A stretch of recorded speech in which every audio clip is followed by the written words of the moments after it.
రూ. 100 భర్త తీసుకొచ్చి ఇంటికిస్తే కనీసం రూ. 20 దాచడం, ఇంకొక రూ. 20 దాచడానికి ప్రయత్నించడం అన్నటువంటిది ఆంధ్ర మహిళకు ఉన్నటువంటి పొదుపు అలవాటు. అందువల్లనే ఆంధ్రప్రదేశ్‌లో మహిళలనికి సాధికారత అనేది చాలా స్ట్రాంగ్. డ్వాక్రా గ్రూపుల ఇంపాక్ట్ కావచ్చు, లేదంటే 10 మందితో కలిసి సాగేటటువంటి జీవనం వల్ల కావచ్చు, ఇదంతా జరుగుతది. ఇదే ఇప్పుడు ఆంధ్రాని పొదుపులో డ్వాక్రా మహిళలు టాప్ అని తేల్చింది. టోటల్‌గా దేశంలోనే హైయెస్ట్‌గా నిలిచారు ఆంధ్ర మహిళలు. 2025 మార్చి 31 నాటికి దేశవ్యాప్తంగా డ్వాక్రా సంఘాల మహిళలు బ్యాంకుల్లో పొదుపు చేసిన మొత్తం 15,917 కోట్లు. ఇది దేశంలోనే నంబర్ 1.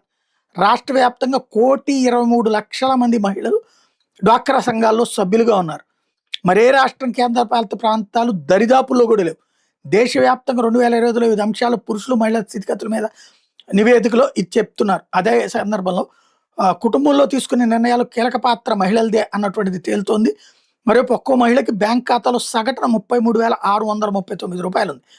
బీమా పథకాల్లో కూడా మహిళలే అత్యధికంగా ఉన్నారు ఆంధ్రప్రదేశ్లో అన్నటువంటిది తేలింది. అలాగే షేర్ మార్కెట్లో కూడా ఆంధ్రప్రదేశ్లో మహిళలు భారీగా పెట్టుబడి పెడుతున్నారని తేలింది.